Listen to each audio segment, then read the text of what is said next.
Alright everyone, so I am driving down Highway 21 going towards Boise, and these are some outcrops that exist along the highway. And this particular outcrop here is a really interesting one because this is actually a fault. If you recall from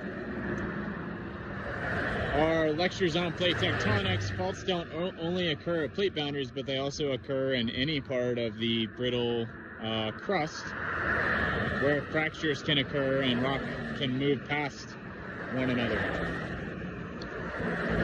And so this white rock that you see that I'm pointing my camera at right now is actually fault breccia. So if you get close to it, you can see angular rocks cemented together.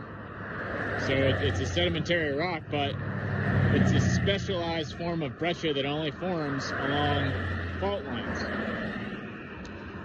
And on either side of the fault breccia, you can see granodiorite. But I'm going to walk across the road and take a closer look at the granodiorite on either side of the fault, so we can talk about the differences between the granodiorite on either side of the fault. So this is a closer look at the fault breccia next to the granodiorite on either side. So I'm going to walk to the right of this fault line right here and take a look at that granodiorite, which, if you recall, is just between granite and diorite in chemical composition and is an intrusive igneous rock. Now when I'm looking at this granodiorite here, it's really soft. I can just pick it apart with my hands. So what does that tell you about it? Well, it tells you that it has been exposed to a significant amount of erosion, because when granodiorite forms, it's usually a lot harder than that. Now let's walk over to the other side of this fault.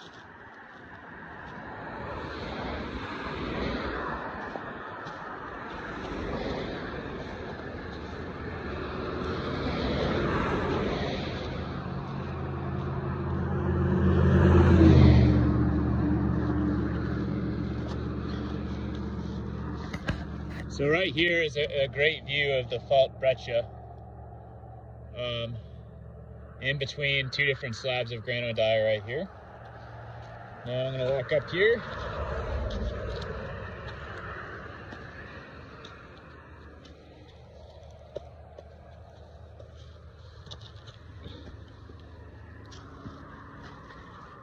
So this is really hard. If I try to pick this apart, I can fracture it in some areas, like so, but it's definitely not just crumbling in my hands.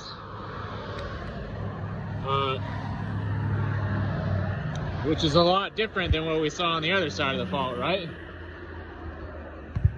So what that tells you is that the granodiorite on this side of the fault has not seen nearly as much erosion as the granodiorite on the other side of the fault. So typically you're going to see more erosion when the rock is exposed to the near surface environment than you are if the rock is deep beneath the earth. So what does that tell you about which side of this fault is moving up versus which side of the fault is moving down relative to the other side? Well, it should tell you that the left side, the side that we just looked at, since that has not been exposed to the surface area for very long, that this side is moving up, and then the other side over here is moving down. The side on the right of the fault is moving down relative to the side on the left. And again, we can tell that because if this rock over here was near the surface for a long time, then that makes it more likely to be so friable or easily broken up in my hands. So let's look at a couple of other geologic features while we're here at this fault. So right here you can see a light colored line running through this granodiorite, and that is a dike. So it's actually an area where lava ran through this rock, this granodiorite that already existed here, and formed this dike. It's called an apelite dike, which is usually the type of dike that you'll see when you see this really light color running through the rock. And so what does that tell you about the age of this dike versus the age of the granodiorite here? Well, it should tell you that the dike is younger than the granodiorite because it cut through it, and something can't cut through a rock that doesn't already exist. Now let's hike up here a little bit further.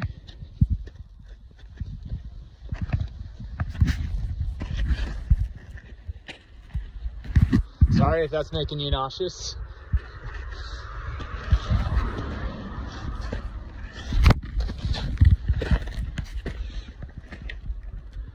So here in this rock, we can see a couple of dark spots in the rock. And what those are, oh, here's a good one right here too. What those are xenoliths. So xenoliths are basically when you have the magma that formed this granodiorite moving up through the mantle of the earth, sometimes pieces of the mantle get plucked and end up within the body of magma, but they don't melt because their melting point, the melting point of the minerals within that rock is too high.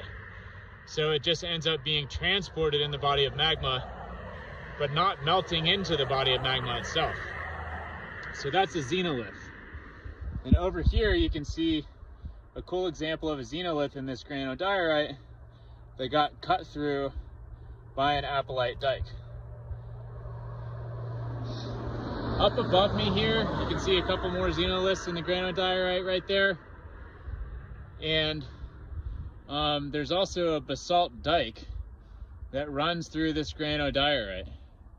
So again, that's younger in age because that mafic lava that formed the basalt cut through this pre-existing granodiorite here. And then the fault, if I go back out to the road to show you, which I will, cuts through the basalt dike, which means that the fault is younger than the basalt dike. The basalt dike is younger than the granodiorite. And that's sort of the relative dating of these geologic formations here. Okay, so here you can more clearly see this basalt dike, this brown colored rock, running through the granodiorite there. And then how the basalt dike just ends once it gets to this fault breccia, or this fault line, meaning that the fault is younger than the basalt dike. So thinking about the existence of this reverse fault here, where the left fault block is moving up relative to the right fault block, you might notice that at the top of this fault line, the rock isn't any higher on the left side of the fault than it is on the right side of the fault. Well, why is that?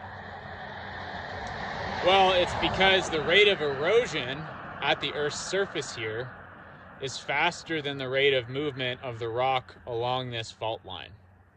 either that or this fault is no longer active, and therefore erosion had time to catch up with the displacement of this block of rock on the left relative to the block of rock on the right. It's also interesting to note that the majority of this Highway 21 corridor in this Boise River Valley has experienced crustal extension, or basically a pulling apart of the crust that creates normal faults. So seeing a reverse fault in this area is fairly rare and kind of requires some further investigation as to why exactly this is happening here. So maybe something one of you could look into someday. All right, so I'm on Highway 21 still near the Arrow Rock exit, and here you can see a good example of a very large basalt dike that cuts through the granodiorite here. You can see a smaller basalt dike over to the left. It looks like the large basalt dike cuts through that, telling you that it is younger than the smaller basalt dike. Also near this section of the outcrop, you can see a few more really good examples of xenoliths if you want to take a closer look sometime. So now when you think about seeing the basalt dikes cutting through the granodiorite on this outcrop here along Highway 21, it makes sense where that basalt came from, right? It came from the canyon nearby. So it's not like it magically appeared from underground, right? Because we know that basalt is an extrusive igneous rock that forms above the ground surface, which is why the crystals are too small to see with the naked eye, because basalt cools much faster than the granodiorite does, because the granodiorite is an intrusive igneous rock that cools beneath the Earth's surface, giving the crystals time to grow. Okay, so thinking about the physical mechanism that caused this reverse fault to form and caused the rock, the granodiorite, to fracture at this location and form this fault breccia along the fault line. A reverse fault is formed by crustal compression, where the crust is essentially being squished. So what happened here is that it caused a break in the brittle granodiorite, where the granodiorite on the left side of the fault is essentially getting thrust up relative to the granodiorite on the right side of the fault, because there's nowhere else for it to go, because it's being pressed together. The only place that it can go is up, and that's why this is happening.